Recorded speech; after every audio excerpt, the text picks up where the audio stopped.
Mais uma vez chegou a hora de pegar a sua Bíblia e se juntar a nós em mais uma lição do programa Encontro com a Palavra Santa Inspirada, Palavra de Deus. A nossa pesquisa da Bíblia nos trouxe ao último capítulo do livro de Gênesis. Quando concluímos a nossa última lição, estávamos fazendo aplicações da vida de José para as nossas próprias vidas. Encontramos essa história que é nos contada nos últimos 14 livros de Gênesis. Observe como José estava completamente convencido da soberania de Deus em todas as circunstâncias.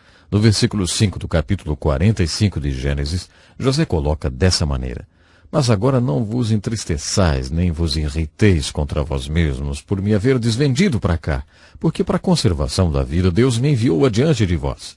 Pelo que Deus me enviou adiante de vós, a fim de conservar vossa sucessão na terra, e para guardar-vos em vida por um grande livramento. Assim não fosseis vós que me enviastes para cá, senão Deus, que me tem posto por pai de Faraó, e por senhor de toda a sua casa, e como governador em toda a terra do Egito. Sabe, é muito interessante o que nós podemos observar. Veja que não há erros no que José pensa. Ele compreendia que Deus é soberano em todas as circunstâncias, porque ele dizia aos seus irmãos: Não é que vocês me enviaram para o Egito, mesmo que vocês pensem assim, mas foi Deus que me enviou para cá. O livro de Gênesis acaba com esse povo especial na terra do Egito. Com isso, nos traz ao segundo livro da Bíblia, o livro de Êxodo. Então agora estamos prontos para estudar o livro de Êxodo. Aquilo que vimos sobre as circunstâncias da vida de José nos dá uma perspectiva histórica do livro de Êxodo. No livro de Gênesis, um povo muito especial nasce, é nomeado e é salvo de serem extintos pela fome. Você se lembra que dissemos na nossa introdução que toda a Bíblia era sobre esse povo? Os primeiros 11 capítulos da Bíblia nos falam da história do universo, da terra e de muitas coisas. Mas quando você chega ao fim do capítulo 11 do livro de Gênesis e inicia o capítulo 12, você ouve falar desse homem especial chamado Abraão. E é muito interessante ver e dizer que os outros 1178 capítulos da Bíblia são todos a respeito de Abraão e seus descendentes, em especial um dos seus descendentes, pelo qual todas as nações foram abençoadas. Você sabe quem? Jesus Cristo. O que estamos dizendo é que a Bíblia toda é sobre Israel. Mas por que Israel é tão importante? É porque quando Deus decidiu vir ao mundo, ele não veio como um negro, branco, vermelho ou amarelo. Deus criou um povo especial para o propósito de sua vinda à terra. E esse povo especial foi o povo hebreu. Se alguém tem o direito de ter orgulho de suas origens, esse alguém são os judeus. O povo judeu foi criado para o propósito de Deus. Deus iria se tornar um homem e ele queria criar um povo que pudesse fornecer a ele um contexto histórico, para que ele se tornasse um homem e viesse ao mundo. Isso faz do povo judeu um povo muito especial. Quando estudamos a Bíblia, especialmente o Velho Testamento, queremos considerar o desenvolvimento desse povo muito especial. No livro de Gênesis, lemos que esse povo veio através de Abraão. Abraão foi o pai desse povo. Jacó foi quem os nomeou Israel, e José foi quem os salvou da fome. José é a figura do Salvador, quando ele salva aquele povo da fome e perigo da extinção. É dessa maneira que o livro de Gênesis termina. José dizendo: Diga para o meu pai, vem habitar no Egito, em Gósen, perto de mim.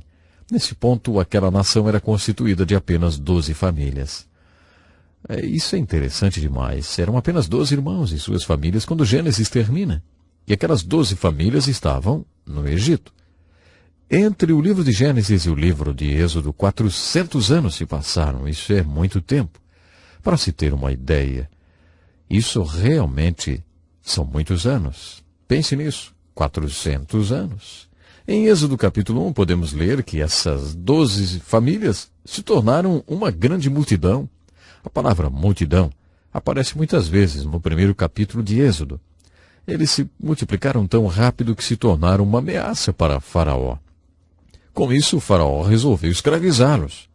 Então, quando o livro de Êxodo é aberto, depois de 400 anos após o fechamento do livro de Gênesis, aquelas pessoas que estavam se tornando uma nação eram apenas uma multidão de escravos. Eles ainda não são uma nação. Deus irá moldá-los em uma nação. Há muita coisa que Deus quer fazer antes deles se tornarem uma nação. Gostaria de fazer uma visão geral sobre o desenvolvimento desse povo especial, já que ele é foco desses 2 livros. O começo desse povo é a fonte deles. E a fonte era Deus. Deus estava criando esse povo especial para completar os seus propósitos, que poderiam ser muitos. O seu propósito primário era que, através desse povo, ele pudesse vir a esse mundo na forma do Messias, o Salvador do mundo. Aquele povo também era especial, porque aquele povo veio ao mundo através de Adão. Lá é onde Gênesis começa. Ainda no livro de Gênesis vemos essa nação bem mais desenvolvida pelos patriarcas.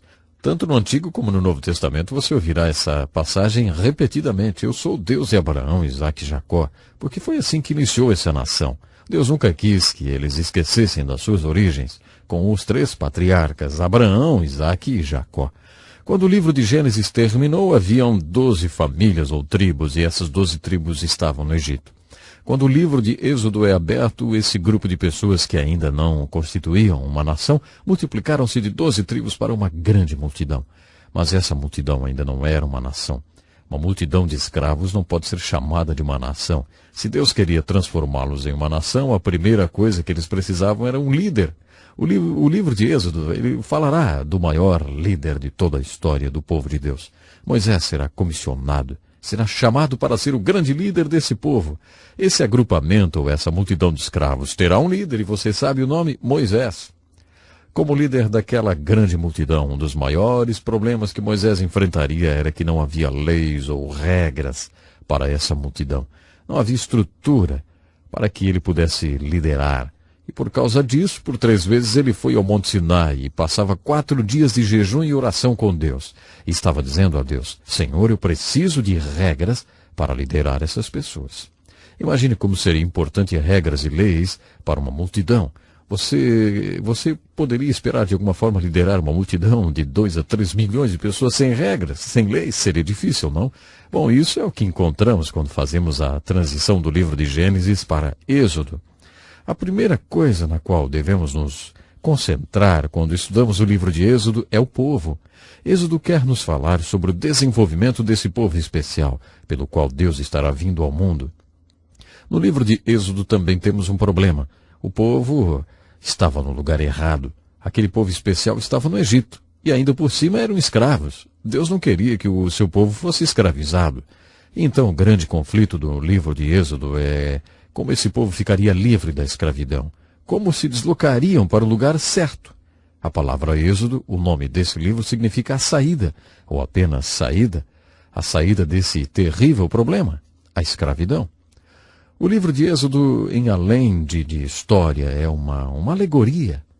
Por toda a Escritura você verá o livro de Êxodo como história, a história da saída desses escravos aplicados a problemas que temos em nossas vidas. Por exemplo, no Novo Testamento, por muitos capítulos do Evangelho de João, temos registros das pregações de Jesus. Quando chegamos no versículo 30 do capítulo 8, João escreve: Quando ele falou essas palavras, muita gente acreditou nele. E Jesus virou para aquelas pessoas que acabaram de expressar fé nele e disse: Agora, se vocês continuarem na minha palavra, vocês conhecerão a verdade e serão meus discípulos. E quando vocês conhecerem a verdade vos libertará. Alguns deles responderam dizendo: Mas o que o Senhor quer dizer com liberdade? Nós não somos escravos. E Jesus disse: Ah, sim, vocês são escravos. Qualquer um que peca continuamente é o escravo. Quem peca continuamente não está fazendo porque quer fazer, mas está fazendo o que tem de fazer, e ele não é livre. Ele é escravo do pecado. Sabemos que Jesus estava dizendo que ele era a verdade, que eles iriam encontrar liberdade só quando tivessem realmente fé nele. Jesus disse: Quando eu vos libertar, então vocês verdadeiramente serão livres. A declaração de liberdade que podemos experimentar em nossas vidas da escravidão do pecado está representado nessa alegoria do livro de Êxodo. O problema histórico era a escravidão, e Êxodo nos mostra como Deus resolveu aquele problema sério. Qual era a saída do Egito? Qual era a saída da escravidão? Deus era a saída. Deus era a resposta para o problema. A aplicação espiritual é a seguinte: qual é a saída do seu e do meu pecado? No livro de Êxodo encontraremos o princípio da nossa libertação, o princípio da salvação pelo qual o povo de Deus foi liberto do Egito. Aqueles mesmos princípios de libertação vão mostrar a nós como nós podemos encontrar a libertação da tirania e escravidão do pecado e como podemos saber a verdade que pode nos livrar do pecado. Da próxima vez continuaremos o nosso estudo sobre o livro de Êxodo. Comece agora a lê-lo. Pergunte a você mesmo essas perguntinhas. O que isso quer dizer? O que isso tem a ver comigo? E como eu posso aplicar essas verdades na minha própria vida? Você já foi liberto da escravidão do pecado? Deus preparou um êxodo para você. Se você quiser mais informações, por favor, nos escreva. É realmente muito importante que você saiba que o programa Encontra com a Palavra existe, porque nós queremos abençoar a sua vida. Nós estamos cumprindo uma tarefa muito especial que o Senhor Deus colocou em nosso coração. E nós acreditamos que diariamente você pode ser altamente abençoado por Deus, acompanhando os nossos programas, pensando em cada mensagem, em cada lição que temos trazido aqui. Sabe, são muitos os testemunhos, são muitas as pessoas que têm marcado um verdadeiro encontro com Deus através do encontro com a palavra. Então, para nós é um motivo de alegria muito grande sabermos onde você está, como é que você nos ouve, enfim. Então, fique atento aí, nos próximos dias você estará sabendo do nosso endereço e escreva para nós. Queremos realmente saber onde você está. E o principal, acreditamos que você pode ser uma grande bênção para Deus. Não importando, talvez, a sua vida tenha sido marcada por momentos difíceis, quem sabe por tragédias pessoais. Talvez você teve uma vida pecaminosa, ou tem ainda, e acha que não existe mais solução para você. Saiba, nós acreditamos que existe solução sim. Nós acreditamos no Senhor. Nós acreditamos no poder de Jesus. E acreditamos que Ele pode transformar de verdade. Se você continuar nos acompanhando, vai poder observar bem de perto quantos personagens na Bíblia Sagrada tiveram os seus problemas, tiveram seus desencontros com a vida, vamos dizer assim, mas puderam, outra vez, receber o perdão de Deus e foram alcançados pela grandiosa misericórdia do nosso Deus. É isso que Deus faz. A sua grandiosa misericórdia, a sua bondade, o seu amor, tem prazer em nos encontrar. Que você possa realmente ser encontrado pela misericórdia e pelo amor do nosso grande e bondoso Pai. Até o nosso próximo programa. Um abraço a você.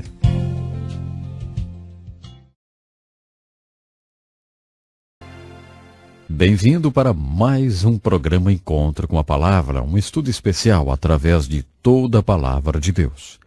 Como continuamos nossa pesquisa no Antigo Testamento, estamos vindo para o livro de Êxodo pela segunda vez.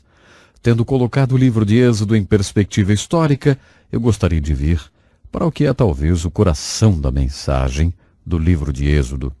Vamos focalizar nossa atenção para várias coisas. Por exemplo, focalizamos o povo de Deus, o único povo que tem tido desenvolvimento como uma nação sem igual, através da qual Deus virá para o mundo. Outra coisa a prender nossa atenção é o grande problema da escravidão. Estas pessoas estavam no Egito, e como tornaram-se uma ameaça ao reino de Faraó, ele as escravizou. E assim, a amarga escravidão e a crueldade extrema imposta pelo trabalho pesado é o problema a ser resolvido no livro de Êxodo. A palavra Êxodos significa saída. A mensagem do livro de Êxodo é exatamente esta. Como sair desta escravidão? Esta escravidão é, primeiro de tudo, uma real escravidão. E a história da libertação deste povo é um dos maiores milagres da Bíblia. Isto é uma história real. Isto é história. Na verdade, este é um dos maiores milagres já acontecidos na face da terra. Em algum lugar, entre 2 a 3 milhões de pessoas foram libertadas da escravidão. Salvação envolve o amor de Deus vindo para a sua vida. Esta é a realização de Deus através de seu amor, dando seu único filho para libertá-lo. Quando você entende o amor de Deus e como ele é aplicado para a sua salvação, você não somente será salvo de seus pecados, tendo a sensação de estar livre das penalidades pelos seus pecados futuros ou presentes, mas você será liberto, solto do poder de seus pecados. A libertação do poder do pecado ou da escravidão dos pecados é a mensagem devocional no livro de Êxodo, e isto sem dúvida se aplica às nossas próprias vidas.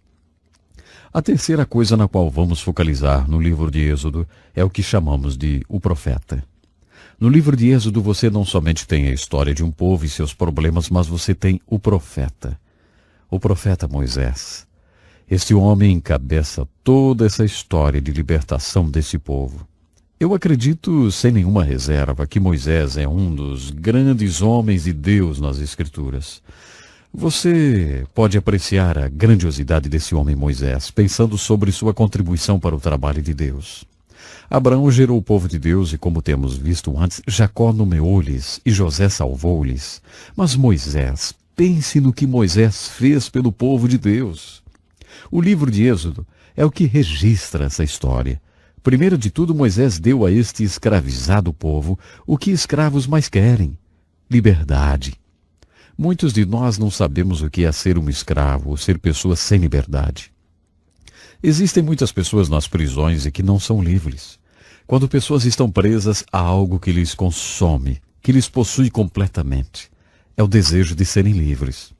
Moisés deu àqueles escravos o que eles mais queriam: a sua liberdade. Então Moisés deu-lhes o que pessoas recém-emancipadas precisam mais do que qualquer outra coisa no mundo: governo e lei.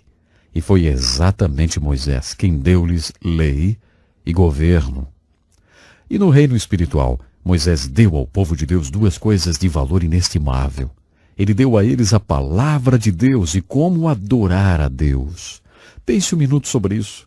Os primeiros 5 livros da Bíblia são chamados de os livros da lei. Moisés recebeu os 5 primeiros livros da Bíblia no Monte Sinai. Ele esteve no Monte Sinai várias vezes. Em resposta à sua oração em jejum, Deus deu-lhe Gênesis, Êxodo, Levítico, Números e Deuteronômio. Há aproximadamente 500 leis nestes 5 livros da Bíblia. Existe também muita história.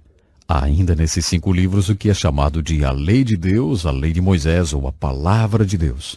E é exatamente essa Palavra de Deus que nos mostra como deveríamos viver. O homem não viverá só de pão, mas de toda a Palavra de Deus. Esse é o propósito desta lei. Os primeiros 5 livros da Bíblia são a base, a estrutura da Bíblia, porque eles nos dão a pura palavra de Deus. Esta é a palavra que o profeta pregou. Esta é a palavra na qual, nos livros históricos, eles certas vezes obedeciam e outras vezes desobedeciam. Elas são algumas vezes exemplo e outras vezes advertência para você e para mim. A palavra de Deus, a pura palavra de Deus, está nos 5 primeiros livros da Bíblia. E estes livros vieram através de Moisés. Se considerarmos a contribuição de Moisés e o que ele fez pelo povo de Deus, poderíamos dizer que Moisés deu ao povo de Deus a palavra de Deus. Que maior contribuição poderia alguém fazer para o povo de Deus do que dar-lhes a pura palavra de Deus? Moisés também deu-lhes a adoração. A última terça parte do livro de Êxodo é como um livro das especificações. Quando as pessoas começam a ler a Bíblia, passam muito bem pelo livro de Gênesis, especialmente estudantes, mas quando chegam ao livro de Êxodo, aí existe um verdadeiro drama, a libertação do Egito. Mas até esse ponto ainda se sentem bem. O problema é a última terça parte do livro de Êxodo. Ele surge como o livro das especificações. Esta poderia não ser a leitura mais interessante do mundo, principalmente para o leigo, aquele que está começando a ler a Bíblia. Isto é porque nós não entendemos que Deus deu a Moisés uma revelação através da sua pura palavra. Deus quis mostrar a Moisés como pessoas pecadoras podem se aproximar de um Deus santo, se aproximar para a salvação, para a direção e também para a comunicação. No livro de Êxodo, Deus mostra-nos como Ele nos salva da escravidão e da tirania do pecado. No livro de Êxodo, especialmente na última terça parte, o Senhor nos mostra um dos grandes propósitos da salvação, que é a adoração a Ele. Deus quer nos conhecer e quer que o conheçamos de verdade. O Senhor nos convida para nos achegarmos a Ele, termos um relacionamento com Ele e o adorarmos. Nós precisamos ser instruídos em adoração. A verdade é que não sabemos como adorá-lo. Os apóstolos vieram para Jesus e disseram: Senhor, ensina-nos a orar. Eles não sabiam como orar. Muitas pessoas não sabem como orar e nem como fazer para adorar a Deus. Nas formas de adoração que nós temos em nossas igrejas hoje, especialmente igrejas que chamamos litúrgicas, o ministro tem suas costas voltadas para o povo, com sua face para o altar, a maioria do tempo. Essas igrejas e sinagogas na fé judia têm suas raízes em termos de formas de adoração, como na pequena tenda de adoração que Deus instruiu Moisés a construir. Nós olharemos esta tenda de adoração com maiores detalhes quando chegarmos ao livro de Levíticos. Se você visse esta pequena tenda de adoração, a acharia parecida com uma tenda de circo. Isso provavelmente não impressionaria muito você, já que essa tenda também era muito colorida. Tudo nessa pequena tenda de adoração tinha um grande significado, e isto é um grande quadro retratando o Senhor Jesus. Nós veremos isto quando chegarmos e olharmos bem de perto esta tenda de adoração. O fato é que tudo isso nos mostra a tremenda contribuição que Moisés deu para o povo de Deus. Ele deu-nos a palavra de Deus, ele mostrou-nos como viver, e ele deu-nos a adoração. Aliás, Moisés mostrou-nos como adorar de verdade. Desta forma, grande foi a contribuição de Moisés. E você mesmo ser liberto do poder do pecado é, sem dúvida, a maior experiência de sua vida. A segunda maior experiência na vida é se tornar um libertador para outros. Se tornar o agente ou o instrumento através do qual outras pessoas serão libertas. O livro de Êxodo ilustra essa libertação ou salvação. Moisés ilustra o que é envolvido para ser o libertador. Eu olho para a vida de Moisés desse modo. O grande evangelista Moody disse: Moisés viveu 120 anos e ele viveu esses 120 anos em 3 períodos de 40 anos cada. Em cada um desses 40 anos de sua vida, Deus ensinou Moisés uma lição. Cada lição levou-lhe 40 anos para aprender. Nos primeiros 40 anos da vida de Moisés, de acordo com Moody, Deus ensinou Moisés a seguinte lição: Moisés, você é ninguém. Isto levou 40 anos para ensinar-lhe que, Moisés, você é ninguém. Através das circunstâncias de sua vida, ele foi criado no palácio de Faraó. E este pode ter sido o porquê de ele ter sido levantado no palácio de Faraó. Ele pensou que era alguém importante. Mas, por volta dos seus 40 anos, Deus aparentemente o convenceu de que ele era ninguém. E de acordo com Moody, antes de tudo ele tinha que aprender que era ninguém. Só aí poderia vir a ser um libertador. A segunda lição que Deus ensinou a Moisés aconteceu no segundo período de 40 anos de sua vida. A lição foi: Moisés, você é alguém. Deus levou 40 anos para ensinar a Moisés a segunda lição. Moisés, você é alguém porque eu tenho escolhido você. E no final de seu segundo período de 40 anos, Moisés saiu e olhou o sofrimento dos escravos hebreus, sabendo agora que ele também era um escravo hebreu. E diz a Bíblia que ele se preocupou, teve compaixão e sentiu profundamente o sofrimento de seu povo. Eu tenho ouvido Charles Colson, o presidente do Ministério Fraternidade Internacional de Assistência aos Condenados nas Prisões. Charles diz que não poderia ter compaixão pelos prisioneiros, particularmente pelos prisioneiros hoje, se ele mesmo um dia não tivesse sido um prisioneiro. Ele poderia nem ter sua grande compaixão e amor por aqueles que estão nas prisões. Isto aconteceu porque ele foi preso um dia e experimentou a indignidade e o sofrimento que os prisioneiros atravessam. Através desta experiência, nasceu a sua compaixão e o seu interesse por pessoas que estão atrás das grades. A mesma coisa aconteceu com Moisés. Ele provavelmente olhou aqueles escravos hebreus muitas vezes e não sentiu nada, mas após a sua experiência, ele percebeu que também era um deles. Isto fez a grande diferença. Na verdade, teve tão grande efeito sobre Moisés que quando ele viu o sofrimento de seu povo, ele se enfureceu e matou um oficial egípcio. Isto é quase como que se Deus viesse para ele nesse ponto e falasse: não, Moisés, esse não é o caminho para você conseguir fazer esse trabalho. Agora a sua pintura estará sendo posta em toda a árvore do Egito.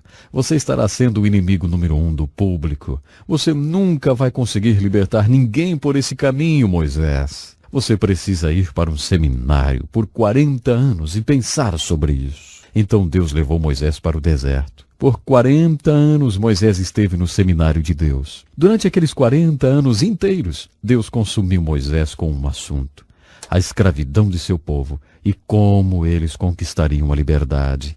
Por favor, entre em contato conosco e peça totalmente grátis o livro de estudo bíblico.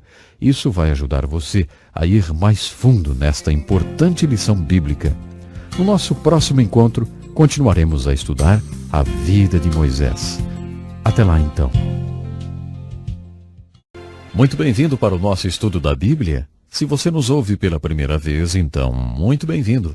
O propósito desse estudo diário é levar você a entender melhor a Bíblia Sagrada e, o mais importante, como aplicar as verdades encontradas nela para as nossas vidas de uma forma prática e relevante. Nós estamos agora no livro de Êxodo e estudando a vida de Moisés. No final do segundo período de 40 anos de sua vida, Moisés teve uma grande experiência. Ele estava na parte de trás do deserto e um arbusto de sarça começou a arder em chamas. Isso não seria algo tão anormal lá, naquele local, mas geralmente em 5 segundos o arbusto de sarça estaria totalmente consumido. 5 segundos. Desta vez, porém, estava acontecendo algo incrível. A sarça não era consumida. Somente continuava ardendo em chamas. Então Moisés se virou para ver melhor. Deixe-me ler sobre isto em Êxodo capítulo 3. E apacentava Moisés o rebanho de Jetro, seu sogro, sacerdote em Midian, e levou o rebanho atrás do deserto e veio ao monte de Deus, a Horebe.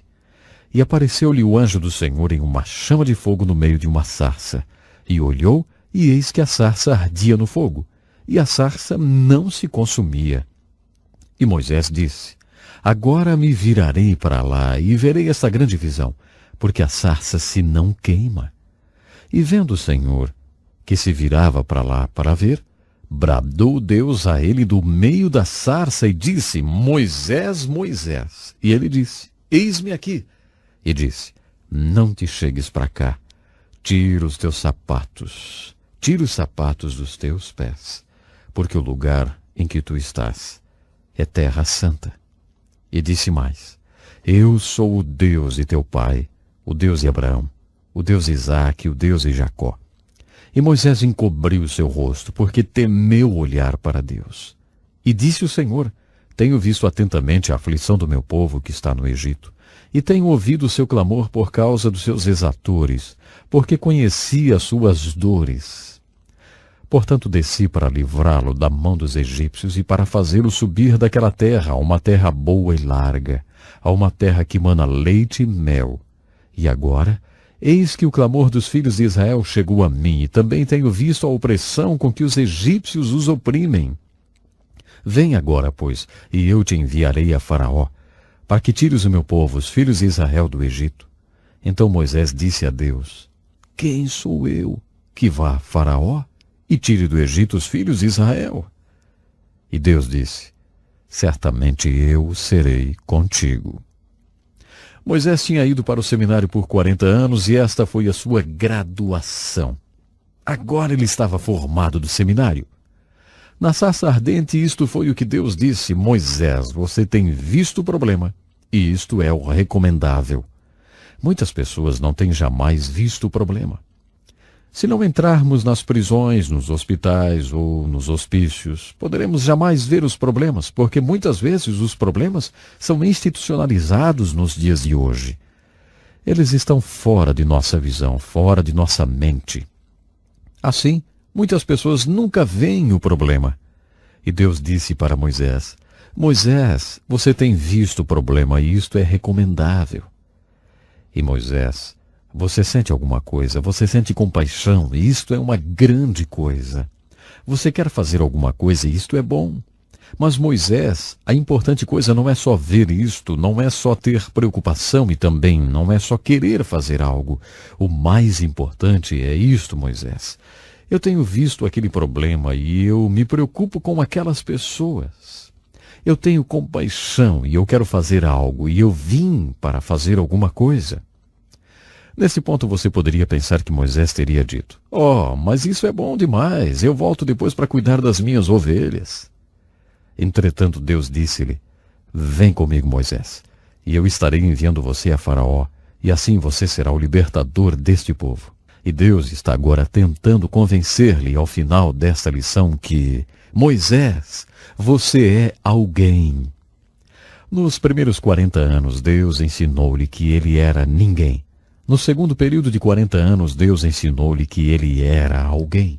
Neste ponto, Deus estará ensinando a Moisés a próxima lição. Nós chamamos isto de humildade. Mas, afinal de contas, o que é humildade? Essa é a coisa mais difícil para se definir. Eu ouvi sobre um pastor que ganhou uma medalha da sua congregação porque ele era muito humilde. Mas eles tiveram que confiscar a medalha porque o pastor a usou todo o tempo e em todo lugar. Nunca mais tirou a humildade. Confiscaram a medalha. Eu acredito que poderíamos dizer que o que Deus quis produzir em Moisés para que ele pudesse ser o libertador de seu povo foi humildade. Um outro caminho para se falar a mesma coisa seria dizer que, para Moisés ser o grande libertador através do qual o povo de Israel seria liberto do Egito e de Faraó, Deus teve que ensinar-lhe: Moisés, você é ninguém.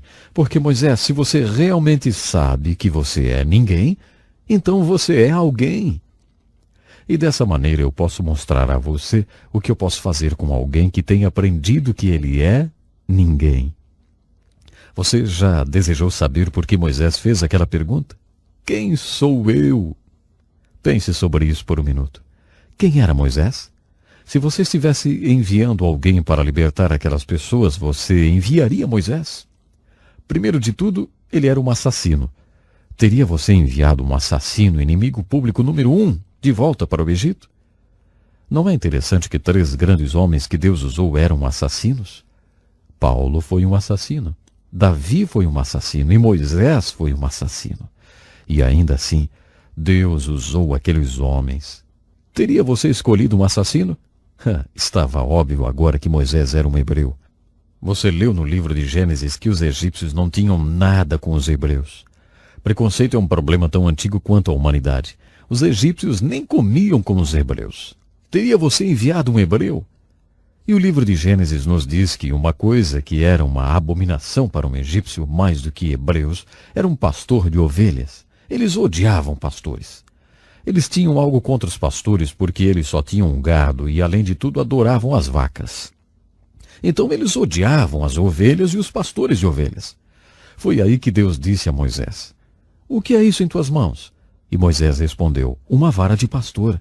E Deus falou: Então ande com uma vara em volta de Faraó.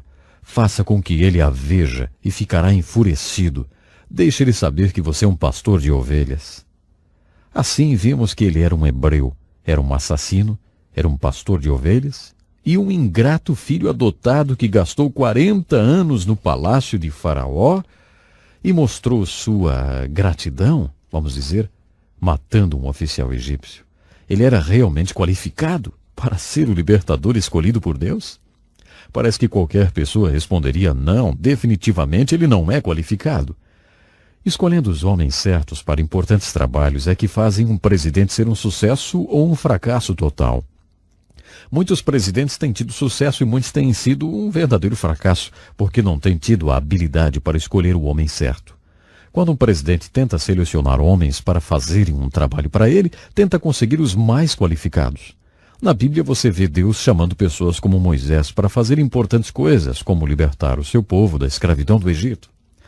Somente e quase sempre parece que Deus tenta escolher o homem que é menos qualificado. Se um homem realmente acredita que não é qualificado e acredita que somente Deus pode libertar, então este só poderia ser o homem que Deus quer usar para provocar o grande milagre da libertação. Quando você considera o chamado e o comissionamento de Moisés, você pode ver esta verdade ilustrada muito claramente.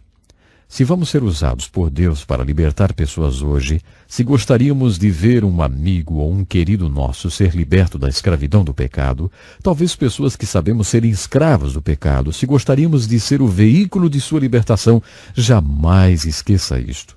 Não somos nós que os libertaremos. Somente Deus pode libertar. Eu lembro o que um professor disse para mim quando estava no seminário. Quando você tentar levar uma pessoa para Cristo, quando você tentar levar alguém para a experiência da salvação, nunca esqueça isto. Sem o Espírito Santo você estará tentando o impossível. Realmente isso é absolutamente impossível. Somente Deus pode libertar. Se Deus está chamando você para ser um libertador, da mesma maneira como ele chamou Moisés para ser um libertador, é óbvio que ele deverá produzir humildade em você. Eu penso que uma boa definição de humildade é entender quem vai executar esse milagre. Eu nunca tinha entendido isto, mas a Bíblia ensina esta verdade de capa a capa. Este é o plano de Deus, usar o seu poder em seu povo para realizar seu propósito de acordo com seu plano. Deixe eu repetir essa verdade. Este é o plano de Deus, usar o seu poder no seu povo para realizar seu propósito de acordo com seu plano. Jesus deu-nos um grande exemplo quando ele saiu para o jardim com seus discípulos. O mestre ilustrou esse processo com uma grande videira que tem seus ramos, e esses ramos produzem frutos.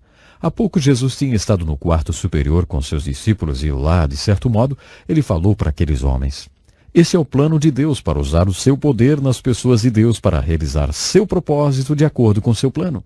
Ele disse para eles: vocês têm sido fascinados com as obras que têm me visto fazer e com as palavras que têm me ouvido falar. Mas agora deixe-me falar sobre o meu trabalho e minhas palavras. Meu trabalho e minhas palavras são um transbordamento de meu relacionamento com meu Pai. Eu e meu Pai somos um.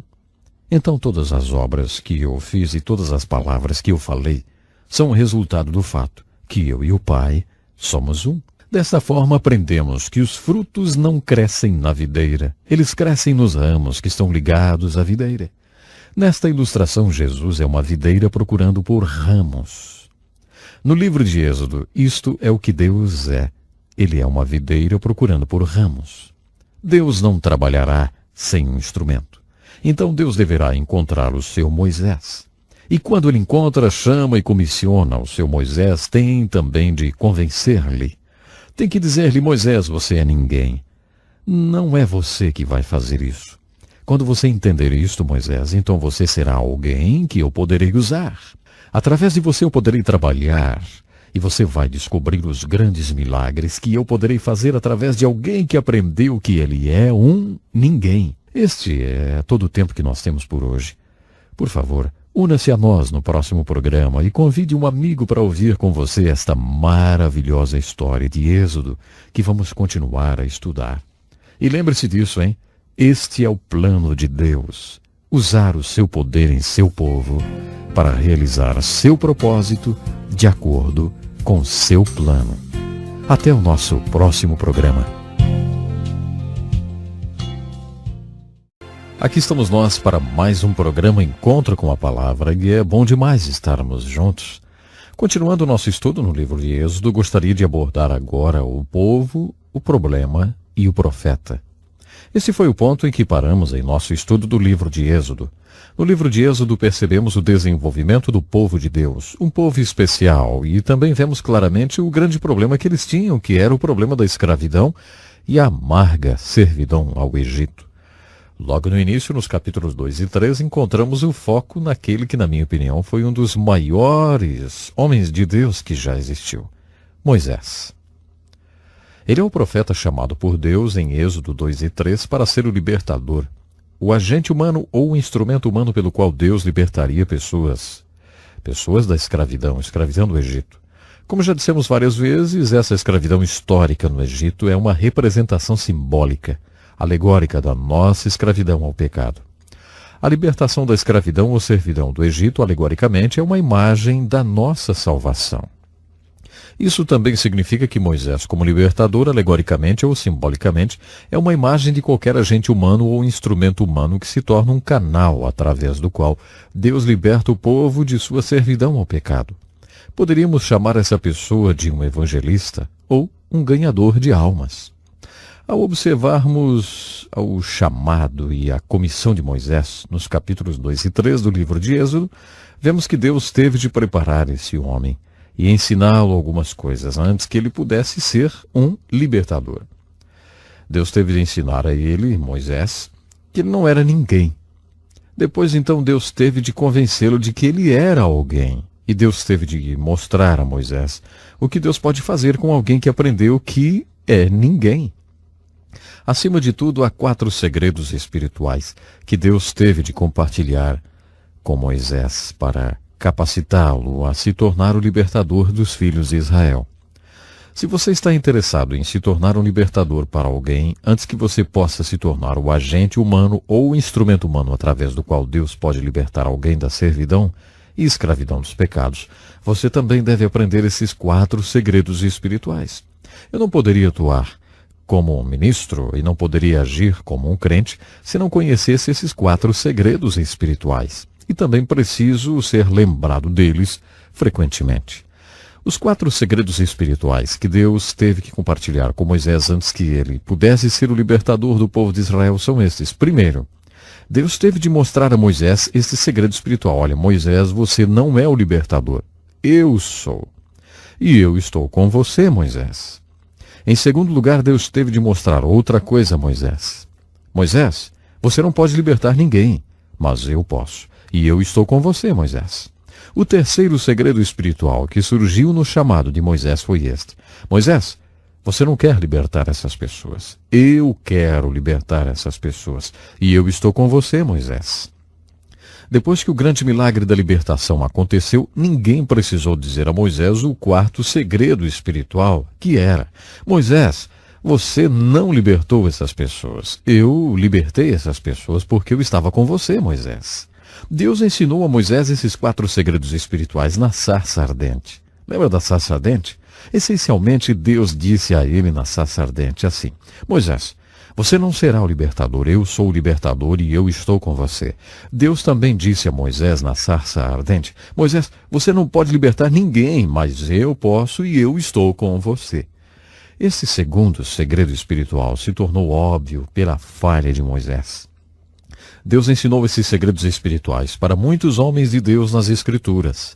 No Velho e Novo Testamento vemos isso. Um de seus instrumentos favoritos para ensinar aos homens este segundo segredo espiritual, que é simplesmente: você não pode, mas eu posso. Um dos instrumentos é a falha. Deus usa a falha para ensinar aos homens o segundo segredo espiritual. O fato de Moisés ter tentado e falhado tornou fácil para Deus compartilhar este segundo segredo espiritual com ele. O terceiro segredo espiritual pode ser descrito assim: Moisés, você não quer libertar esse povo? Eu quero libertar esse povo e eu estou com você. O povo de Deus nas Escrituras é muito honesto quanto a isso. O povo de Deus, na palavra, chamado para fazer grandes obras, quase sempre dizia: eu não quero. Mas então Deus dizia: eu quero, então vamos lá, eu estou com vocês. Não é o que vocês são, é o que eu sou e eu estou com vocês. Não é o que vocês podem fazer, é o que eu posso fazer e eu estou com vocês. E não é o que vocês querem, é o que eu quero e eu estou com vocês. Moisés realmente não queria. Moisés fez 5 objeções quando Deus o comissionou. Você pode encontrar essas objeções registradas nos primeiros capítulos do Êxodo. Sua primeira objeção foi: quem sou eu? Por que você escolheu alguém como eu? Conforme sugerimos em nosso último programa, Moisés tinha um monte de objeções a fazer. Ele era o inimigo público número 1, um assassino, um hebreu, um pastor de ovelhas, um filho adotivo ingrato. E parece que ele era um homem com problemas na fala. Sua quinta objeção foi que ele não podia se expressar bem. Isso pode significar que ele não se achava uma pessoa bem articulada ou eloquente. Ou talvez ele tivesse um problema na fala.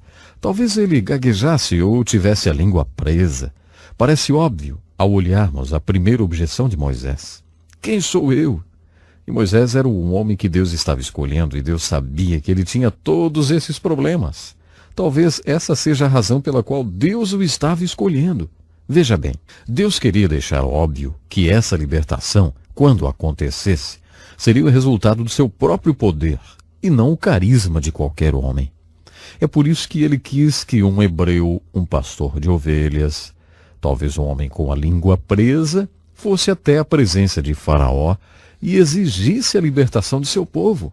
Quando seu povo fosse libertado, Deus não queria que ninguém dissesse assim: ei, foi aquele Moisés, ele era tão eloquente.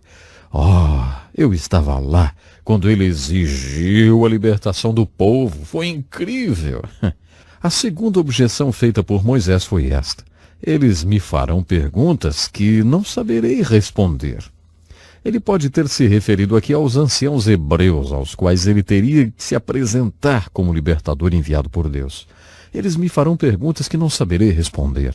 Fico imaginando você, quando pensar em compartilhar a sua fé com outra pessoa, se vai fazer as mesmas objeções a Deus. Quem sou eu, Deus? Eu não sou um pregador.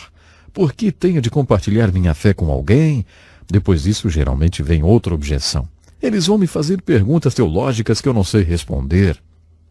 É interessante que quando Moisés fez sua primeira objeção, quem sou eu? Deus disse, você é o homem que eu estou escolhendo e você tem a mim com você.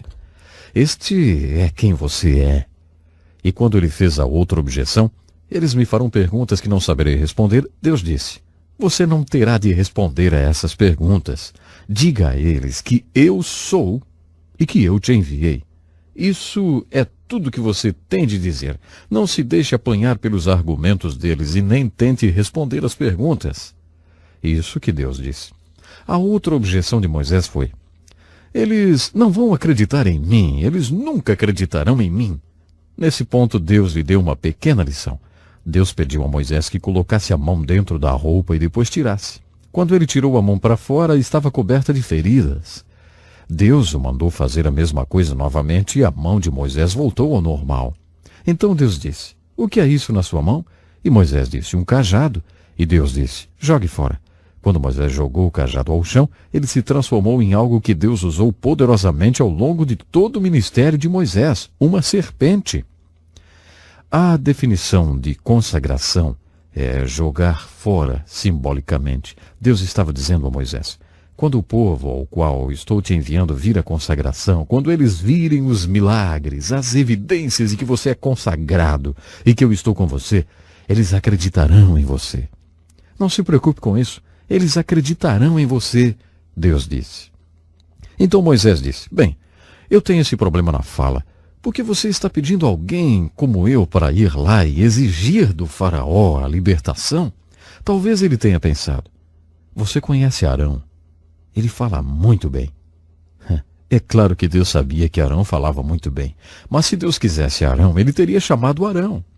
E foi aqui que Deus levantou uma grande questão. Ele disse, eu fiz a sua boca, não é mesmo, Moisés? Quem faz as pessoas surdas ou cegas? Não sou eu, o Senhor? Isso é difícil para algumas pessoas aceitarem. Acho que o que Deus estava dizendo novamente era a mesma lição que vimos na vida de José. A dinâmica de sua vida é traçada por Deus. Você pode nunca saber o porquê, mas Deus nos faz do jeito que Ele nos faz. E Deus estava dizendo a Moisés, se eu quisesse um homem eloquente, eu teria feito você eloquente, Moisés. A última objeção de Moisés despertou a ira de Deus contra ele. Moisés disse, envie outra pessoa. Eu imagino quando Deus o comissionar para ser um libertador. Se você não vai fazer essas mesmas objeções e terminar dizendo, Deus, envie outra pessoa e não eu. Eu não serei o teu instrumento. Eu não vou ser uma ferramenta através da qual você trabalhará. Muitas pessoas nas Escrituras foram honestas o bastante para dizer a Deus, Deus, eu não quero. Era isso que Moisés estava dizendo. De certa forma, isso é saudável, porque aquele que quer é geralmente um pouco suspeito. Depois que a vitória vier, quando a libertação chegar, o quarto segredo espiritual que Deus quer que todo o povo de Deus lembre é este. Você não libertou esse povo. Eu fiz isso porque eu estava com você. Sabe, eu creio que a mensagem na história do jumento em Números 11 e até mesmo a da história de Mateus 21 é algo assim. Existe um mito hoje sobre a obra de Deus e como Deus faz sua obra através das pessoas. O mito é este. Deus faz super coisas através de super santos porque eles são super santos. Isso é um mito, é um engano. O que as Escrituras nos dizem e o que a história da igreja nos diz é isso. Deus faz muitas coisas extraordinárias através de pessoas comuns, porque eles estão disponíveis. Portanto, aí você tem 4 segredos espirituais que Deus teve de ensinar a Moisés antes que Moisés pudesse libertar o povo de Israel. Número 1. Você não é o libertador, Moisés, mas eu sou o libertador e eu estou com você. Número 2. Você não pode libertar esse povo, Moisés, mas eu posso e eu estou com você. Número 3.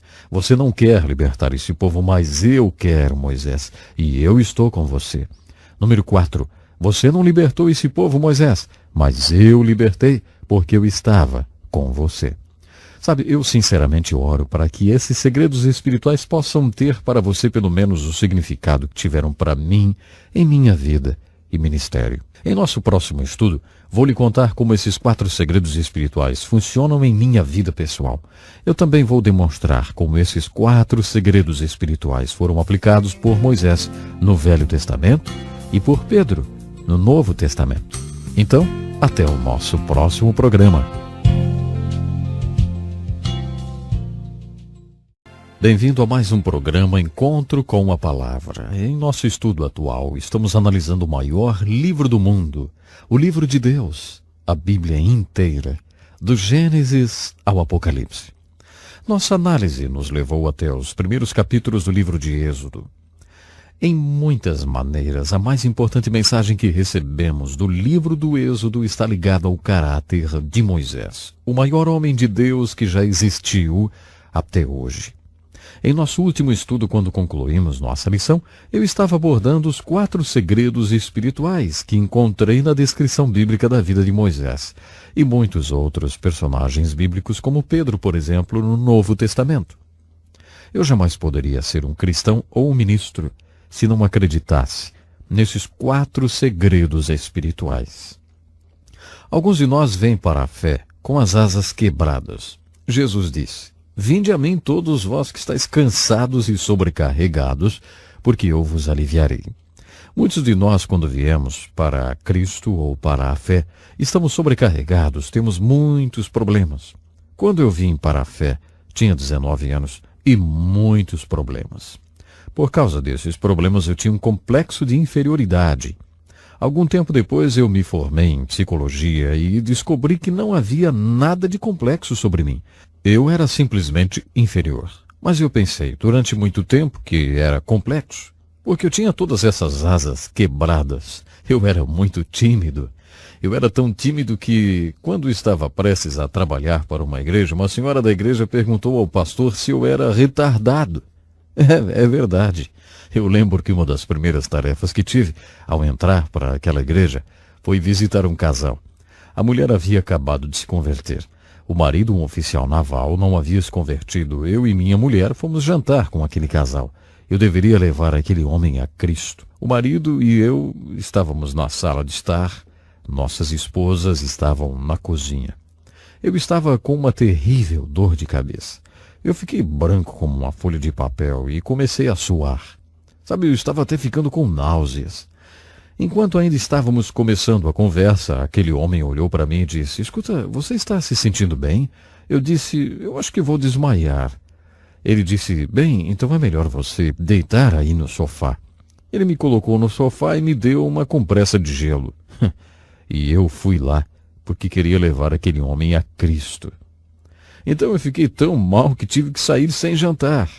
Mais tarde, aquele homem pensou e decidiu que se o que eu tinha para dizer era tão importante, que me fez ir até lá doente, deveria ser algo que valesse a pena ouvir. Então ele procurou alguém que ele conhecia e que era um crente e perguntou como fazia para se tornar um crente.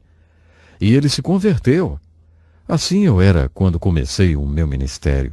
Por isso eu não podia funcionar como ministro, um cristão ou um ser humano antes de aprender esses 4 segredos espirituais. Ah, como eu era tímido.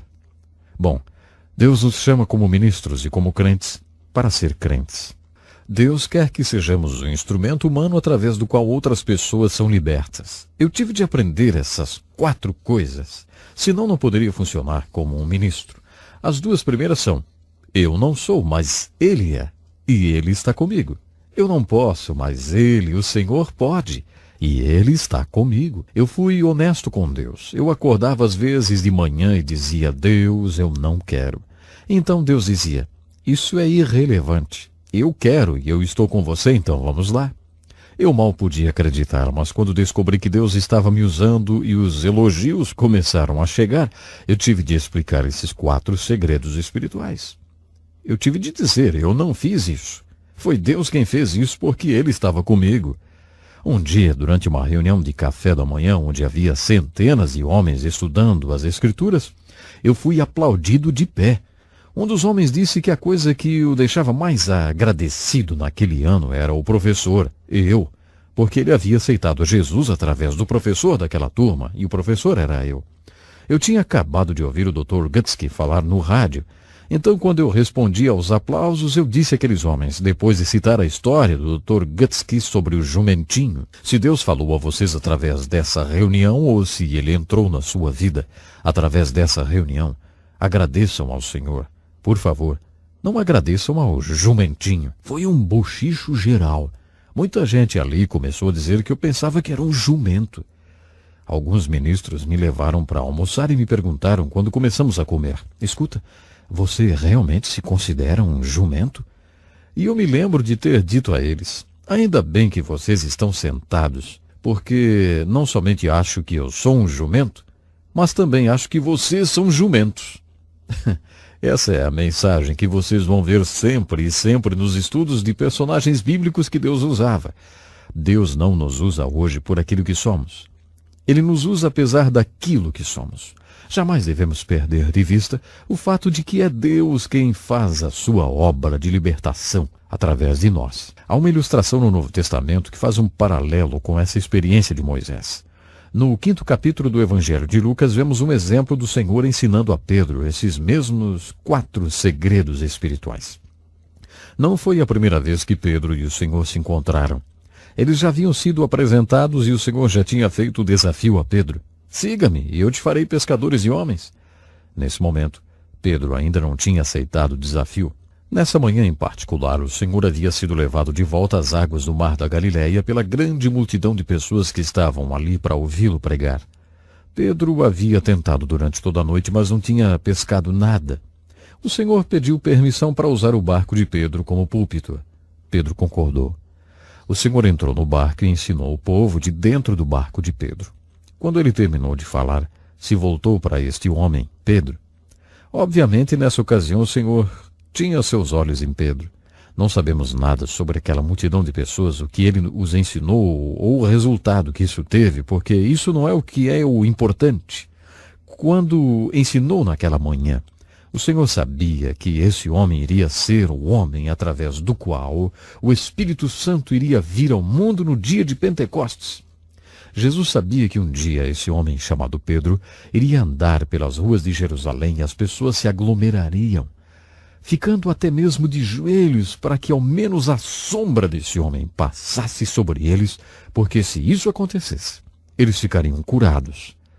Jesus sabia tudo isso enquanto observava aquele homem lavando as suas redes. Agora, o desafio era como o Senhor iria pegar esse homem, que nem conseguia pegar peixes, porque ele havia tentado a noite toda, mas não tinha conseguido pescar nada. Ele era um fracasso, assim como Moisés. Então, Jesus estava observando como poderia transformar aquele homem em um vaso de bênçãos para outros homens. As últimas 2 palavras do 10º versículo do capítulo 5 de Lucas são minha versão favorita daquilo que chamamos grande comissão. Jesus disse a Pedro: pesque homens, Pedro, siga-me e eu te mostrarei como pescar homens. Para que o Senhor pudesse pegar esse homem que nem sabia pescar e transformá-lo num homem que pudesse pegar outros homens, ele teve de ensiná-lo 4 coisas. Primeiro, ele teve de ensiná-lo esse segredo espiritual: Pedro, você não é pescador. Eu sou pescador. E eu estou no seu barco. Eu estou no seu navio. Quando eles finalmente aceitaram o conselho do Senhor e foram pescar de novo, Pedro foi muito a contragosto. Quando eles chegaram no lugar das águas mais profundas, o Senhor Jesus disse: lancem as redes. Pedro ficou atônito e disse: mestre, nós pescamos durante toda a noite e não pegamos nada. Eu sempre imaginei que deve ter havido uma pausa de 30 segundos enquanto o Senhor o olhou, até que Pedro disse: mas apesar disso, pela tua palavra, eu vou lançar a rede. Nós já sabemos o resto dessa história. A rede voltou cheia de peixes e o barco quase afundou. Seus companheiros vieram ajudá-los e o barco quase afundou. O Senhor estava tentando ensinar Pedro: ei, Pedro, se você vai pescar homens, você precisa entender uma coisa: eu sou o pescador. Você não é o pescador. Você não consegue pescar homens, Pedro. Você não consegue nem mesmo pescar peixes. Você não consegue pescar homens, mas eu posso. E eu estou no seu barco, Pedro. Você não quer pescar homens. Pedro não queria ir pescar, assim como Moisés não queria libertar aquele povo. Jesus disse: eu quero. No livro de Atos encontramos novamente o quarto segredo espiritual aplicado à vida de Pedro. Pedro se tornou um grande pescador de homens e um grande líder da igreja do Novo Testamento. Ele pregou o sermão no dia de Pentecostes e 3.000 pessoas foram salvas. Ele foi um grande pescador de homens. E como ele aprendeu a ser um pescador de homens? Encontramos a resposta para essa pergunta em Lucas capítulo 5, quando Jesus ensinou a Pedro esses 4 segredos espirituais. Pedro, você não é o pescador, eu sou o pescador. Você não consegue pescar peixe ou homens, mas eu consigo. Você nem mesmo quer, Pedro, mas eu quero. Quando isso aconteceu, ninguém teve de dizer a Pedro, Pedro, você não fez isso. Jesus fez isso porque ele estava no seu barco, Pedro. Eu acredito que esses 4 segredos espirituais são de vital importância para quem quer ser usado por Deus para a sua obra. O chamado e o comissionamento de Moisés ilustram esse fato, assim como o chamado e o comissionamento de Pedro. É plano de Deus usar o poder de Deus no povo de Deus para cumprir os propósitos de Deus segundo os planos de Deus. Para que isso aconteça, o povo de Deus deve aprender esses 4 segredos espirituais. Uma vez eu ouvi uma história sobre um piloto que guiava grandes navios a seus ancoradouros. Ele era um dos melhores pilotos. Ele tinha um cofre em sua sala, em casa, e antes de ir trabalhar toda manhã, ele tirava uma caixa preta de dentro daquele cofre. Ele tirava de dentro da caixinha preta um pequeno pedaço de papel branco e olhava para aquele papel com muita atenção. Todos os dias. Depois disso, ele ia trabalhar. Ele fez isso dia após dia, ano após ano.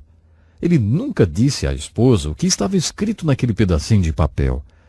Depois que ele morreu, sua esposa abriu a caixa preta e tirou o pequeno pedaço de papel branco. Estava escrito: bombordo é esquerda, estibordo é direita.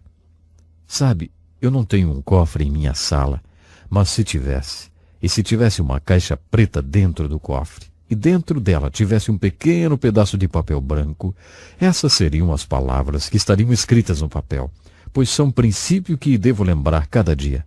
Estaria escrito assim: eu não sou, mas Ele é. Eu não posso, mas o Senhor pode. Eu não quero, mas Ele quer.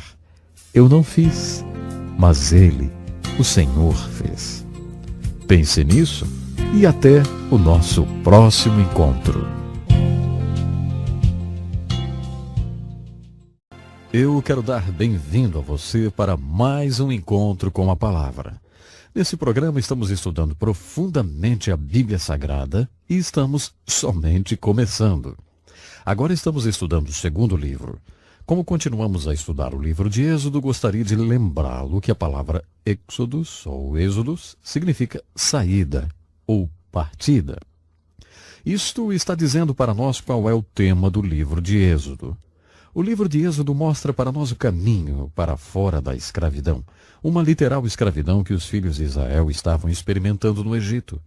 Então, como aplicação, o livro de Êxodo nos mostra o caminho para fora da escravidão dos pecados que experimentamos hoje. Na primeira sessão do livro de Êxodo que estudamos, o fizemos em uma perspectiva histórica. Então, nosso foco principal esteve sobre os princípios que envolveram a chamada de um libertador. Como olhamos para a grande libertação retratada no livro de Êxodo e tentamos ver a aplicação devocional desse livro, nós nos prendemos em Moisés, que é o grande instrumento humano usado para a libertação do povo de Deus. Nesta sessão que começamos agora, eu gostaria que nossa atenção estivesse voltada especialmente para a libertação, que é retratada no livro de Êxodo. Esta é a grande mensagem deste livro, libertação. Como já dissemos, a palavra libertação é sinônimo da palavra salvação. Isto é especialmente no Velho Testamento. Quando vamos para o livro de Êxodo, para o assunto da libertação, e vimos a salvação que este povo experimentou, contemplamos aí o grande poder de Deus. Isto porque não existe tal coisa como a salvação, passado ou presente, sem o poder de Deus. No livro de Êxodo você verá o poder de Deus sendo exibido de um modo sem igual. Você verá a grande e poderosa mão de Deus vindo sobre o Egito e Faraó em forma de pragas. Estas 10 pragas são um estudo muito interessante, especialmente quando nós as aplicamos para as nossas próprias vidas. A mensagem das 10 pragas que caem sobre Faraó e o Egito e move-lhes ao ponto de estarem dispostos a deixarem o povo hebreu ir embora é um retrato da grande verdade que é ensinada na Bíblia de Gênesis a Apocalipse. Em 1 João capítulo 4 e versículo 4, esta verdade é expressada da seguinte maneira: Ele está em vocês, e maior é o que está em vós do que o que está no mundo.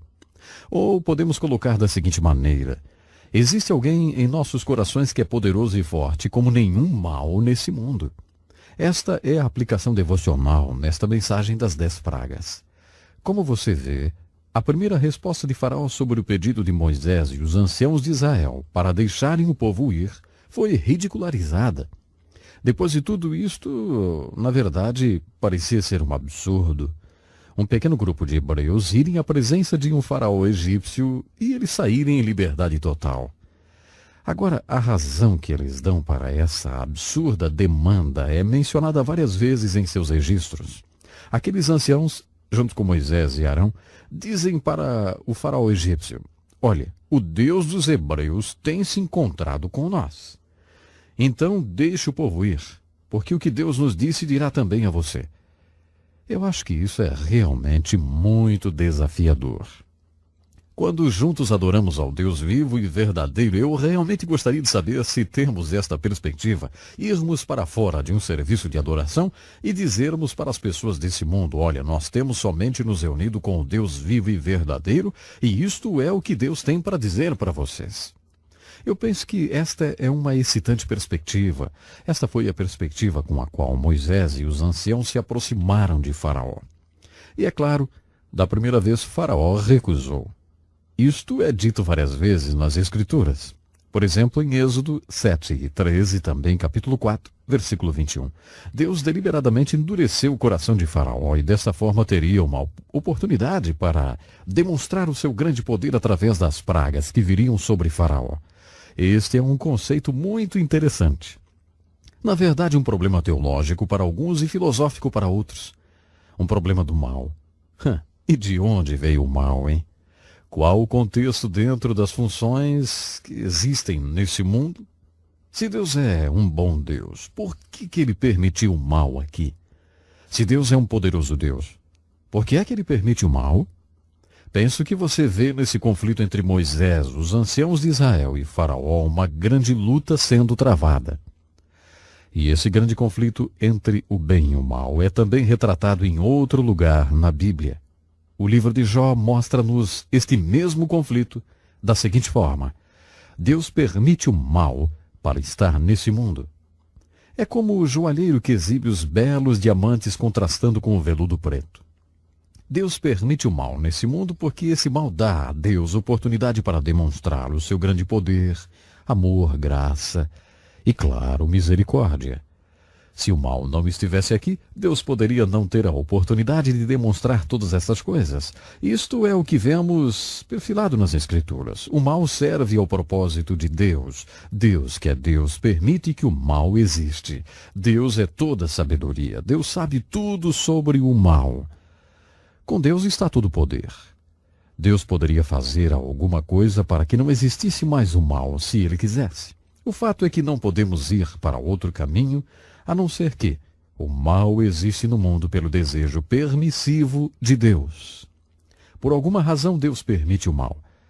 E, analisando por esse caminho, concluímos que o mal glorifica a Deus. Aqui está uma ilustração de como o mal glorifica a Deus. Deus disse para Moisés: quando você for falar com Faraó, ele não deixará vocês partirem. Eu estarei endurecendo o coração de Faraó. E como resultado disso, ele estará completamente do lado oposto. Esta oposição dará a mim a oportunidade de demonstrar que sou o poderoso Deus, o único Deus na face da terra, que sou um Deus verdadeiro e vivo. Esta verdade é demonstrada quando as 10 pragas vêm sobre Faraó e o Egito. As pragas demonstram o poder de Deus para libertar. Através dessas pragas, Deus se inclinou sobre Faraó como um elefante e o foi sufocando, até Faraó finalmente deixar os filhos de Israel irem para a liberdade. No livro de Êxodo você pode também ver a grande verdade que poderíamos chamar de os princípios da libertação do poder do pecado e do mal. Existe um tremendo diálogo que acontece entre Moisés e Faraó nesta parte do livro de Êxodo. Como a Moisés somente interessa a libertação do povo de Deus e Faraó se recusa a deixá-los ir, as pragas estão vindo e são muito persuasivas. Então, pouco a pouco, Faraó começa a render-se para o poder de Deus. Muitas pessoas acreditam que Moisés é o retrato do nosso libertador Jesus Cristo e Faraó é um retrato de Satanás, que é a personificação do mal. Se entendermos a dinâmica do que está existindo entre Moisés e Faraó, podemos entender a dinâmica do que existe entre Jesus Cristo e Satanás hoje. Jesus Cristo vive e trabalha através das pessoas, e isso faz o inimigo também estar vivo e trabalhar através das pessoas. Isto tudo que está no livro de Êxodo é um grande ensinamento para nós, quando entendemos a dinâmica do que envolve a nossa salvação ou libertação do poder, tirania e a escravidão dos pecados. Estas tentativas de Faraó para tentar fazer um acordo com Moisés mostram-nos as estratégias do mal hoje. O maior inimigo do melhor é o bem. Satanás não nos tenta para roubarmos um banco se Deus quer que sejamos um médico missionário, por exemplo.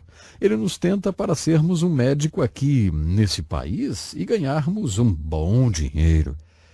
Satanás oferecerá algumas coisas boas que não serão o melhor que Deus terá para nós. Ele tentará conseguir que façamos pequenos compromissos até que um dia percebamos que não estamos servindo e colocando Deus em primeiro lugar e, claro, nem cumprindo a sua vontade para a nossa vida. Moisés realmente nos mostra os princípios da libertação dessas tentativas de Faraó para conseguir fazer um acordo com ele. Em cada caso, Moisés absolutamente se recusa a fazer um acordo com Faraó. Eu gosto muito da maneira como Moisés coloca isso no capítulo 10, versos 24 até 26. Ele diz: nós iremos com nossos jovens e com nossos velhos, com nossos filhos e com nossas filhas, e com nosso gado e com nossas ovelhas. Moisés não fez nenhum acordo com Faraó. E desse modo, Moisés mostra-nos o primeiro princípio da libertação de nossos pecados. Qual é o primeiro princípio da libertação de nossos pecados? Em primeiro lugar, é conseguir não se envolver com o pecado. Esse é o primeiro grande princípio de libertação do problema da escravidão e tirania de nossos pecados. Temos que desejar ser libertos e ajudar a levar outros à libertação. Conheço um pastor que iniciou um ministério especial para alcançar homens de negócios. Através dos anos, uma vez por semana, num café da manhã com estudo bíblico, centenas de homens têm sido alcançados e libertados. Sim, libertos de todos os tipos de pecados. Muitos homens têm tido as suas vidas literalmente endireitadas. Muitos homens deixaram de ser infiéis à sua esposa. Um desses homens de negócios se aproximou um dia do pastor e perguntou: "O que eu farei?" E o pastor respondeu: "Você sabe muito bem o que deve fazer." Aquele homem tinha deixado sua esposa e estava vivendo com uma amante. Então o pastor foi direto na solução de seu caso, dizendo: "Deixe sua amante e vá hoje mesmo para casa, volte para sua esposa, para o seu lar agora mesmo." Naquela mesma noite o homem chegou para sua amante e disse que voltaria para sua esposa. A amante então sentou no seu colo, deu-lhe um grande beijo e falou: "Agora me diga que você vai de volta para sua esposa." Quando ele veio para o café na próxima semana, contou-me o acontecido. Aí, ali no restaurante, ele bateu com o punho na mesa e disse: "Eu nunca tinha olhado tão bem para aquela mulher, a minha amante, como fiz naquele momento. Eu não a deixei, eu não voltei para casa." Sabe, o fato é que ele estava envolvido, profundamente envolvido. Não é fácil conseguir se libertar desse envolvimento. É exatamente por isso que o primeiro princípio da libertação é não estar envolvido. Nunca faça acordo com o pecado. Coexistir com o pecado é coexistir com um câncer. Então não faça acordo com o pecado. Isto é o que Moisés nos mostra quando olhamos para os princípios da libertação aqui no livro de Êxodo. Com isso, concluímos o nosso estudo de hoje. No nosso próximo encontro, eu continuarei a focalizar e a aplicar esses princípios da libertação que descobrimos no hostil diálogo entre Moisés e Faraó. Você encontrará, como eu tenho tido minha própria experiência pessoal, que estes princípios da libertação não são somente aplicados hoje, mas eles trabalham hoje como trabalharam por Moisés e os filhos de Israel há milhares de anos passados. Pense nisso e até o nosso próximo encontro. Bem-vindo para o programa Encontro com a Palavra. A Bíblia tem muito para dizer a você hoje, embora tenha ela sido escrita centenas de anos atrás. O propósito deste curso é estudarmos a Bíblia e aprendermos o que realmente ela diz, o que significa e como a aplicamos em nossas vidas. Nós estamos agora olhando para o livro de Êxodo e estudando os princípios da libertação que encontramos com a libertação do povo de Israel do Egito. Durante o conflito da Coreia, 7.190 homens americanos foram aprisionados pelos comunistas chineses e doutrinados. Antes da intervenção da China na Guerra da Coreia, todos os americanos feitos prisioneiros da Coreia foram executados. Os homens que os chineses capturaram esperaram o mesmo destino. Mas ao invés disto, eles foram cumprimentados com um sorriso, com um aperto de mão e com cigarros. Foi dito a estes prisioneiros que não se sentissem como prisioneiros, mas como estudantes. Eles foram doutrinados com a ideologia comunista por um período de 2 anos. Um terço desses homens fizeram um trato com o inimigo e converteram-se ao comunismo. Um homem de nome Eugene Kincaid foi comissionado pelo Departamento do Exército para escrever sobre isso. O livro se chama Em Toda Guerra Menos Um. Como resultado do que aconteceu aos prisioneiros de guerra da Coreia, o presidente dos Estados Unidos da América naquela época, Dwight Eisenhower, reescreveu o Código de Conduta de todos os servidores públicos.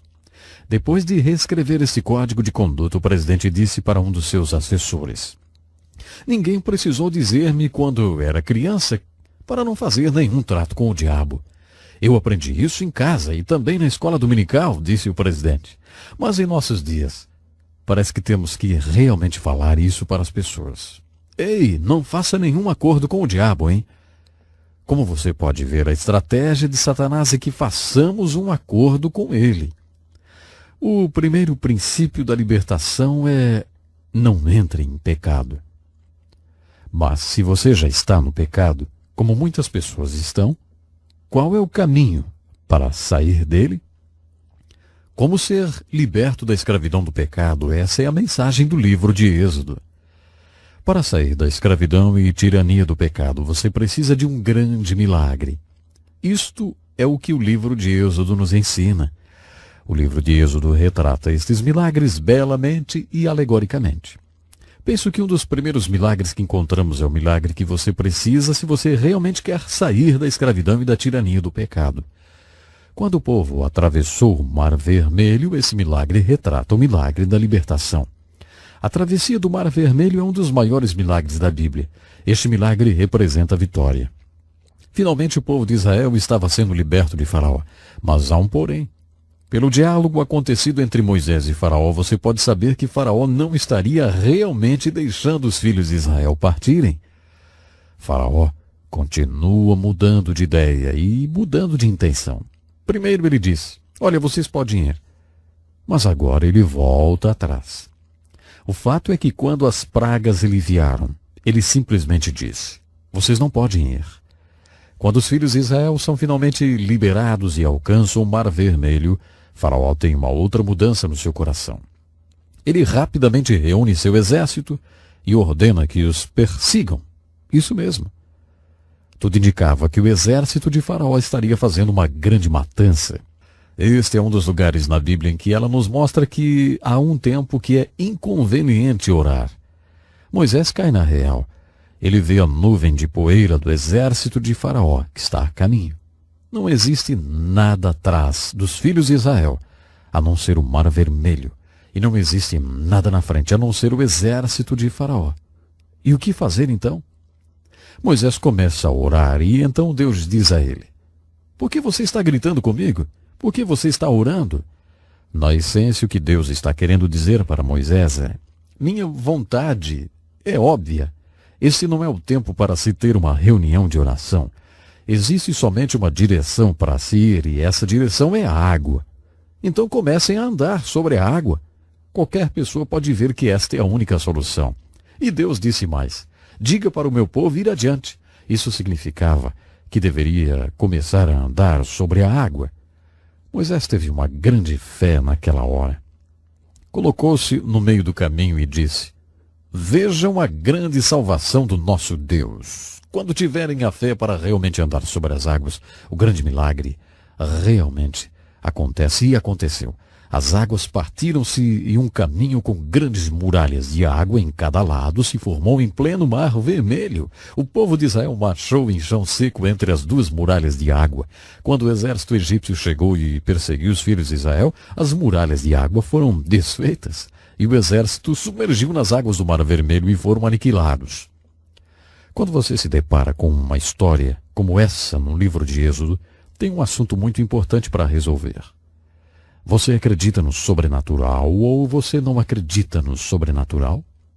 Eu fico simplesmente pasmado pelas tantas explicações que as pessoas tentam dar para essa história. Alguns dizem que não foi no Mar Vermelho, outros dizem que foi, a água era muito rasa, enfim, existem muitas outras explicações. Eu ouvi que um garoto, quando foi explicado que não era o Mar Vermelho, mas um brejo vermelho, onde a água durante a época da seca era rasa. E olha, ensinaram isso para ele na escola dominical.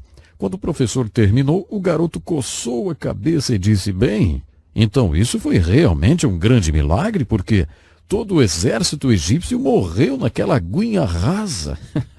Outro garoto chegou em casa da escola dominical e a sua mamãe lhe perguntou: escuta, Joãozinho, o que ensinaram para vocês hoje na escola dominical? João respondeu: nos ensinaram que o exército de Israel foi perseguido até o Mar Vermelho pelo exército egípcio. E então o que aconteceu? Perguntou a mãe. E Joãozinho falou: bem, Moisés mandou construir uma ponte flutuante sobre o Mar Vermelho e o exército passou sobre ela. A mãe perguntou, já em desespero, né? João, foi isso que ensinaram vocês hoje na escola dominical? O pequeno João então completou: mamãe, se eu contar a você o que eles me ensinaram, você jamais acreditaria. Quando você chega nos milagres do Velho Testamento, você tem que decidir se você acredita no sobrenatural ou se você não acredita no sobrenatural. Eu acredito nesse milagre, eu acredito nessa história exatamente como ela está citada. E sei que o que aconteceu lá foi exatamente do modo como está registrada no livro de Êxodo. Acredito ainda que essa história retrata a nossa salvação. Isto leva você ao milagre da sua salvação e da minha salvação, pois levou um grande milagre do Mar Vermelho para a salvação do povo de Deus e leva um grande milagre para a nossa salvação. Agora o povo de Israel finalmente estava liberto de Faraó e do Egito. Depois que os filhos de Israel atravessaram o Mar Vermelho, eles estavam necessitando um outro milagre. Necessitavam orientação divina.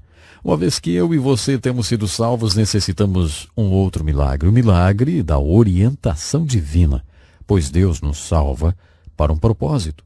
Paulo chamou esse propósito de a boa, aceitável e perfeita vontade de Deus. Paulo também nos diz que quando somos salvos, somos feitos criaturas de Deus em Cristo Jesus, chamados para o bom trabalho, a qual antes Deus ordenou que andássemos nele.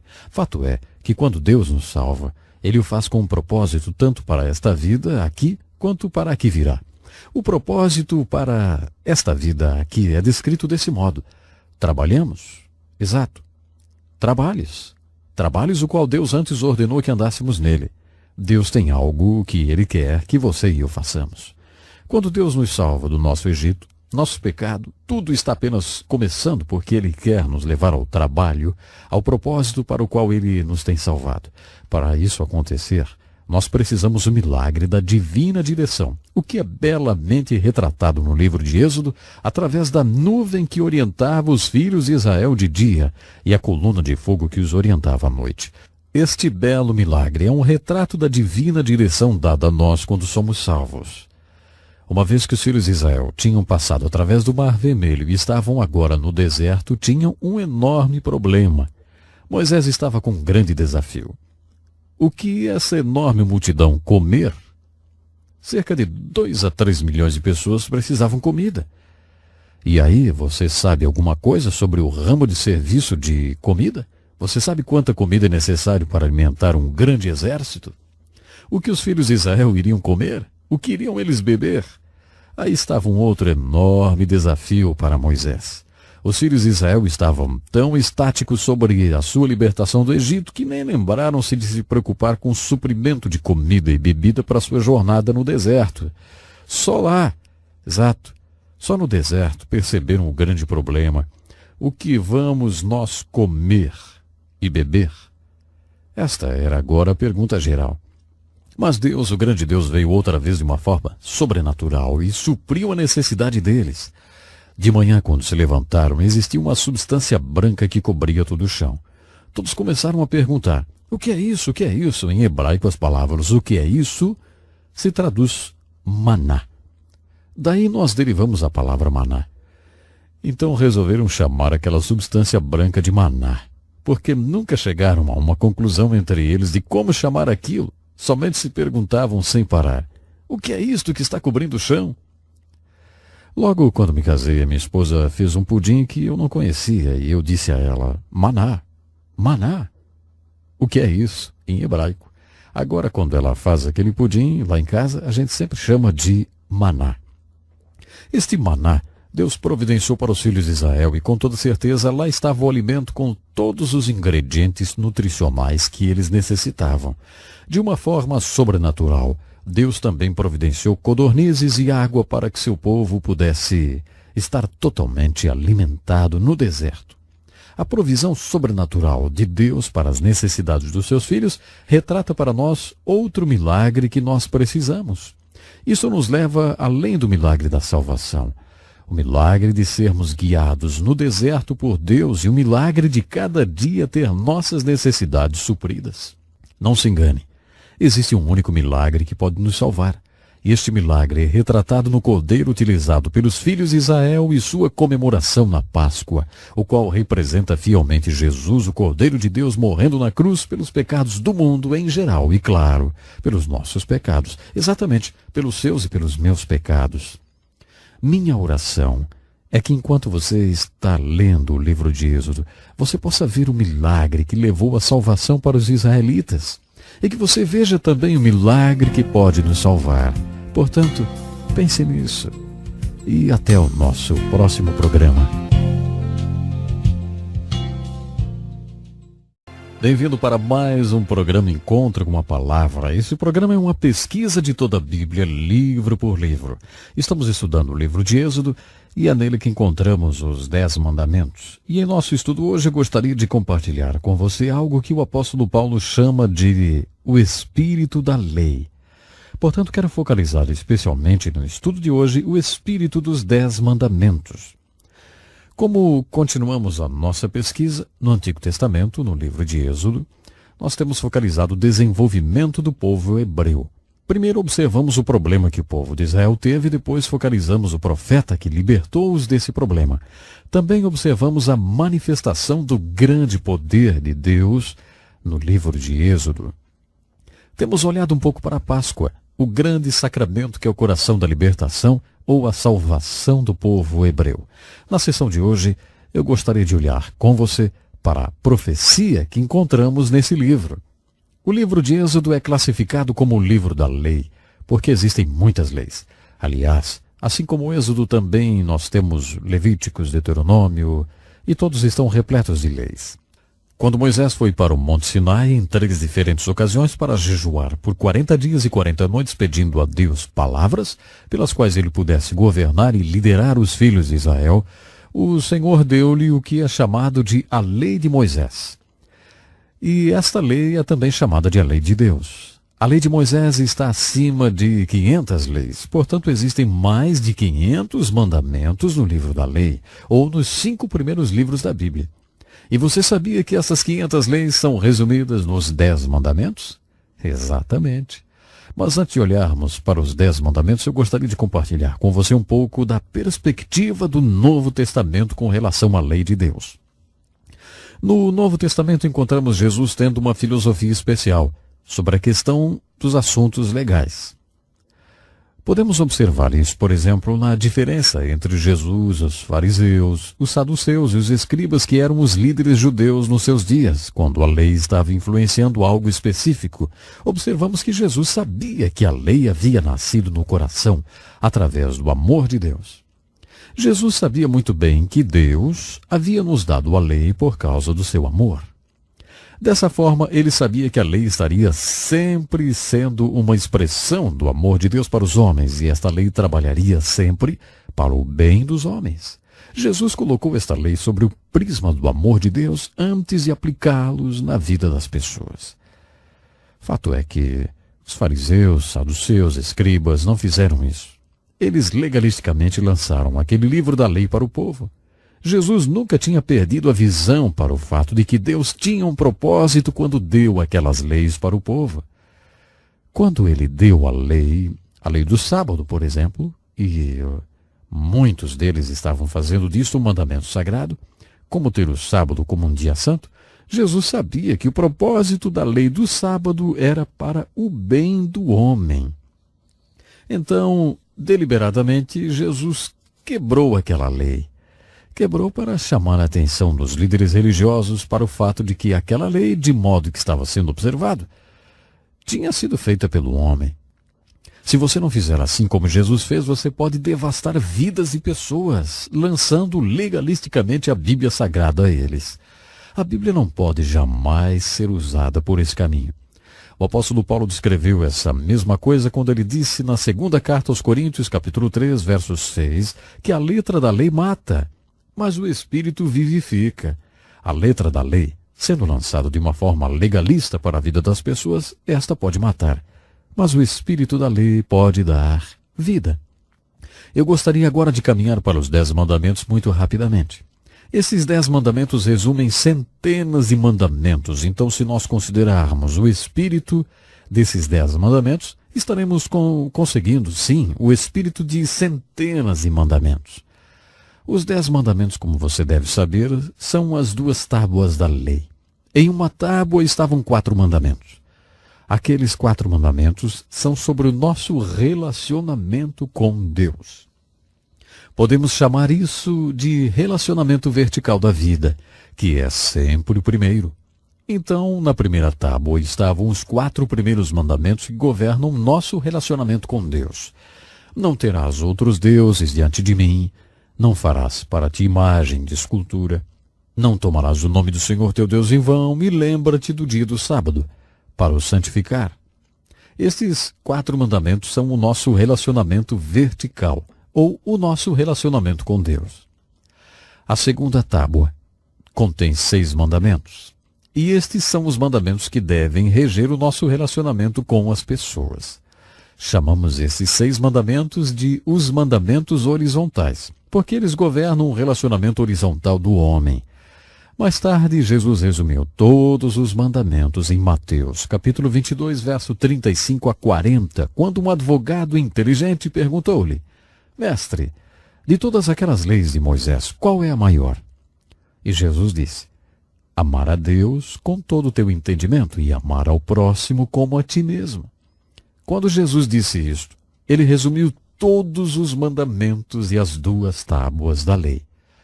Se você ama a Deus com todo o seu entendimento, você manterá os 4 mandamentos que dirigem o seu relacionamento com Deus.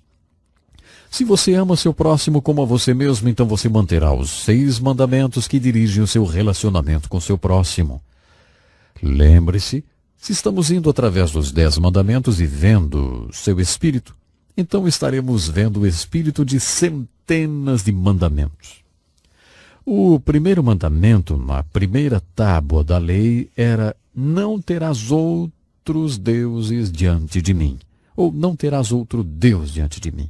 Alguém tem dito que a mensagem da Bíblia pode ser sintetizada em 2 palavras: Deus primeiro. É isto que o primeiro mandamento está realmente dizendo. Deus primeiro. Se Deus for qualquer coisa, então Deus é tudo. E até você ver Deus como tudo, você não tem visto Deus como qualquer coisa. O segundo mandamento proíbe-nos de fazer qualquer tipo de imagem de escultura, nem alguma semelhança do que há em cima nos céus ou na terra, que seja como imagem de Deus. A aplicação literal disso é exatamente idolatria. Esse mandamento está claramente proibindo a idolatria. O espírito desta lei, porém, é alguma coisa do tipo: Deus é espírito. Isto supõe que vamos até Deus pela fé.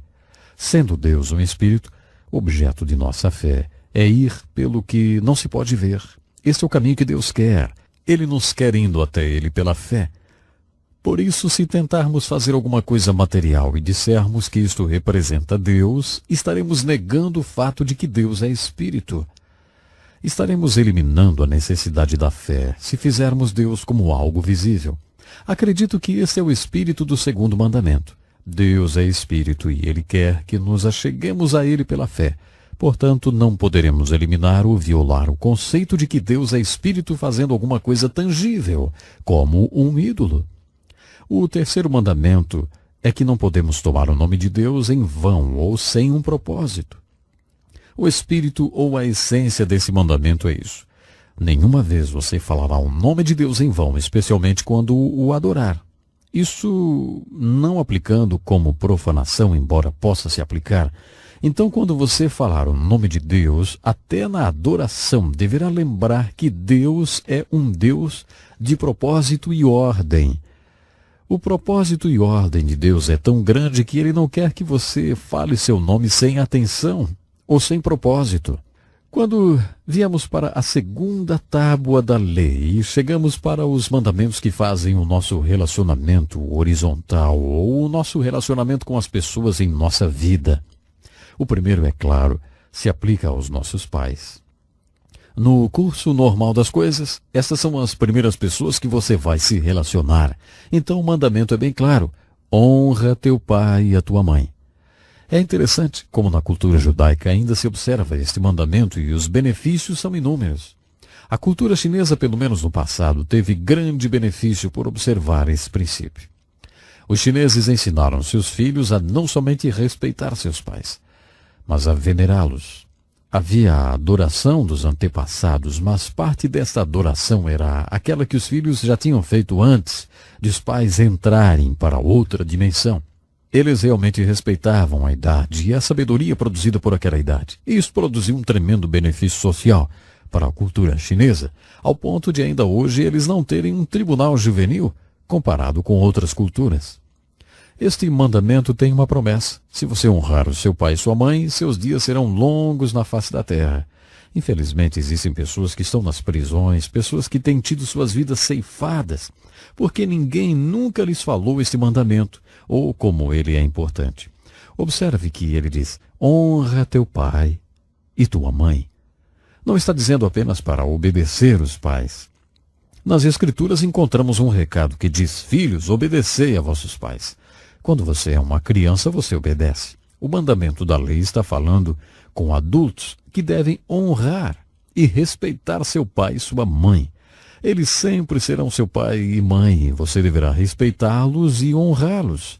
Você não terá que obedecê-los quando se tornar um adulto, mas você sempre terá que honrá-los e respeitá-los também.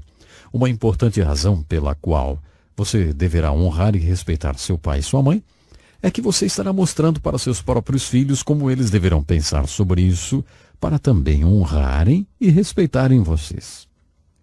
Eu ouvi uma vez sobre uma família de fazendeiros nos tempos dos carros de duas rodas puxadas por cavalos.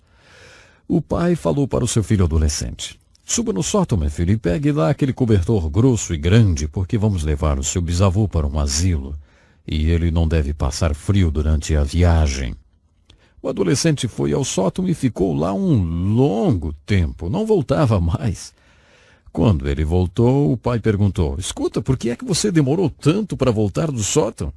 O garoto respondeu: ah, pai, eu estava cortando o cobertor pela metade. E o pai perguntou: mas por que é que você fez isso? Por que cortou o cobertor pela metade? O garoto então disse: Eu vou guardar a outra metade para usar para lhe cobrir quando eu lhe levar para o asilo dos velhos também. Eu não quero que você passe frio. Sabe, há muitos e muitos modos que esse mandamento beneficia quem o obedece. Honra teu pai e tua mãe. Bom, o nosso tempo já se foi. No nosso próximo estudo olharemos para os últimos 5 dos 10 mandamentos que resumem centenas de mandamentos encontrados no livro da lei, o qual Jesus disse que pode ser resumido em 2. Qual é? Vocês devem amar a Deus acima de qualquer coisa e amar o seu próximo como a si mesmo. Bom, até o nosso próximo programa.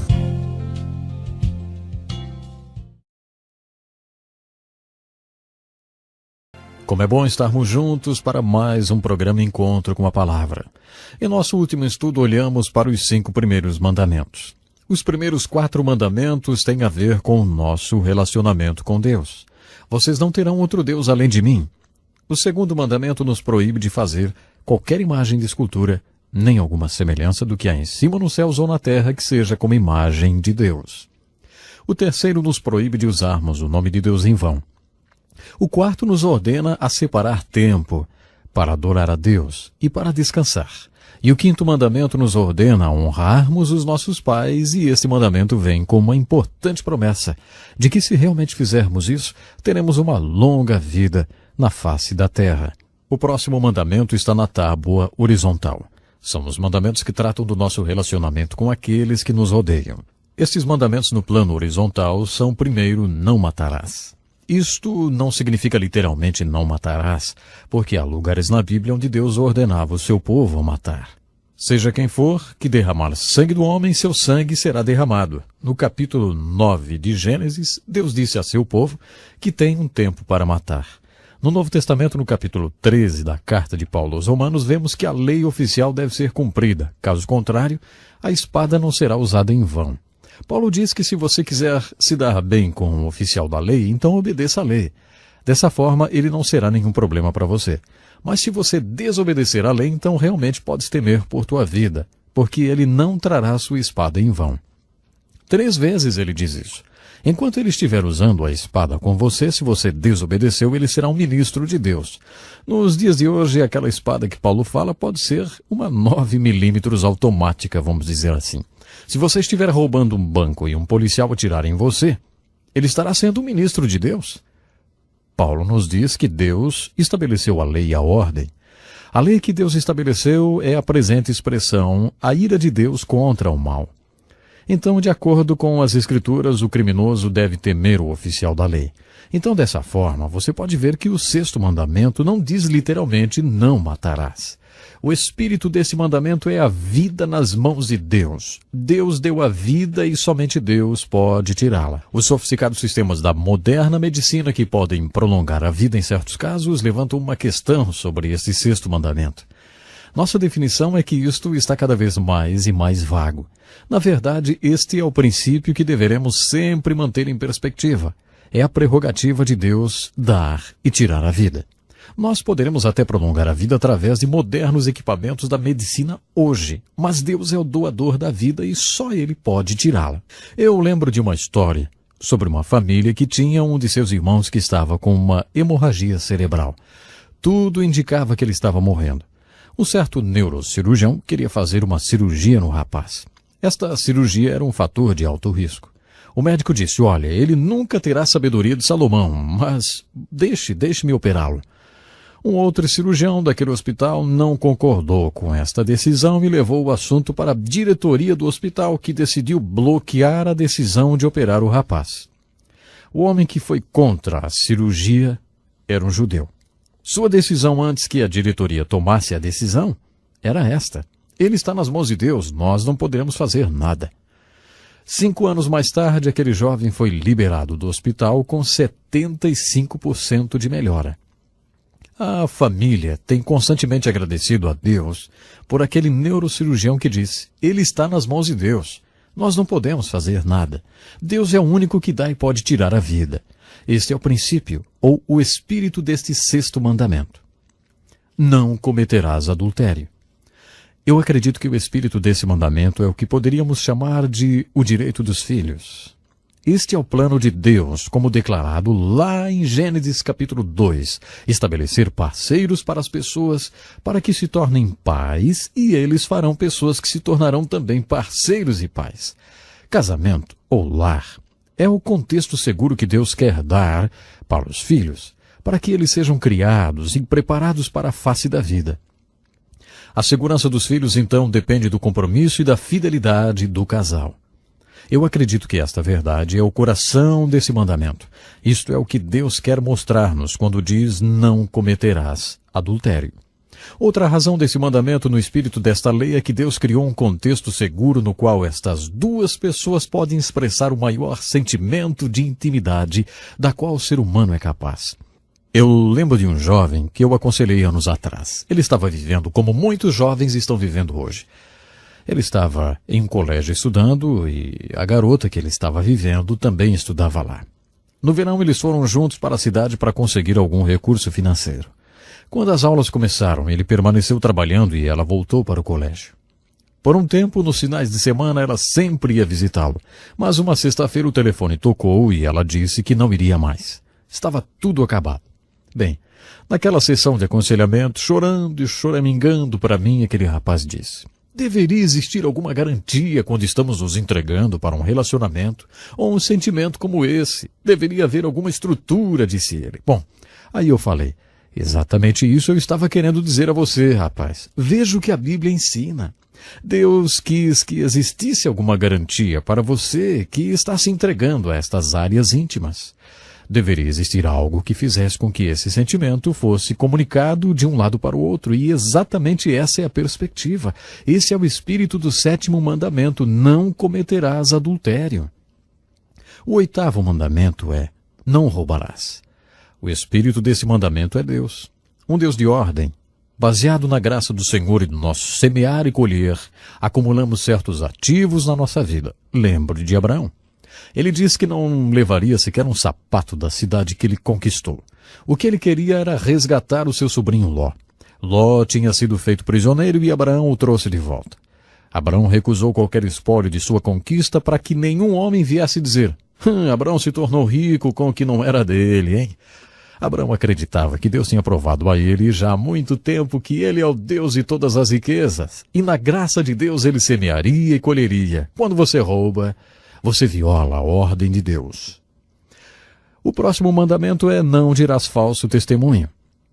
Este é um mandamento que eu acredito não o temos observado como deveríamos. Muitas pessoas têm dito: não é permitido que conte uma grande mentira, mas uma pequena mentira, isso está tudo bem. Dessa forma temos grandes mentiras e pequenas mentiras. Mas este mandamento não está dizendo nada sobre mentiras. Se olharmos com muita atenção, vamos ver que o que ele está se referindo é unicamente sobre falso testemunho. Um dos caminhos para se mentir é dizer a verdade fora do contexto ou dizer somente parte da verdade. Manipular a verdade é um dos caminhos para se mentir. Pessoas na mídia são espertos em fazer isso, né? Pessoas se tornam espertas nisso quando querem destruir alguém outro. Eles podem fazer isso dizendo parte da verdade em um tempo particular ou num particular contexto. Anos atrás, um jovem estudante que era também um pastor de jovens olhou no espelho retrovisor do seu carro e percebeu que um veículo da polícia tinha estado lhe seguindo por uns 9 quilômetros. Primeiro, ele não tinha percebido que era um carro da polícia, por ele não ser identificado como tal. Era meio-dia de um sábado e o jovem pastor pensou que aquela sirene era um apito do meio-dia de uma fábrica a qual ele estava passando naquele momento. Quando a polícia finalmente o pegou, ele pensou que estaria sendo levado para a cadeia. Com ele no carro estavam outros jovens que estavam voltando de um acampamento de jovens. O policial pegou a carteira de motorista do rapaz e foi para trás do carro para inspecioná-la. Pelo espelho retrovisor, o jovem pastor pôde ver o policial coçando a cabeça enquanto lia as observações da carteira. Finalmente, o policial veio até ele e disse: Olha, você tem que admitir que estava em alta velocidade, mas eu não vou fazer nada a você porque eu conheço seu pai, hein? Pior de tudo é que o jovem pastor tinha certeza absoluta de que o policial não conhecia o seu pai. O seu pai não era daquela região, era de muito longe e nunca tinha estado naquela área. O policial pensou que conhecia o pai daquele jovem pastor. Agora, aquela era uma situação ética. O que o jovem pastor deveria fazer? Ele não tinha tido o curso de ética ainda. Então o jovem disse: o meu pai realmente é um grande homem. Claro, isto era um testemunho verdadeiro, porque o seu pai realmente era um grande homem. Mas, como pensar sobre isso depois? Onde estava realmente envolvida a ética? Nesse caso, ele percebeu através daquela situação que você pode violar esse mandamento não dizendo nada. Ele pôde violar esse mandamento dizendo um testemunho verdadeiro, mas violou. Eu não sei o que você faria nesta situação. Acredito que isso serviu para aquele jovem pastor aprender alguma coisa e hoje ele faria diferente. Mas observe atentamente o que este mandamento diz. Não dirás falso testemunho. Não importa se você sabe fazer isso de uma forma muito hábil. Se você der uma falsa impressão de algo, você tem violado o 9º mandamento. Este é o espírito do 9º mandamento. E o último mandamento é: não cobiçarás. O espírito desse mandamento é como o espírito do 8º mandamento: não roubarás. Deus tem um testamento do que nós temos. A esposa que temos, a família que temos, a casa que temos, a posição que temos e o nosso lugar na vida.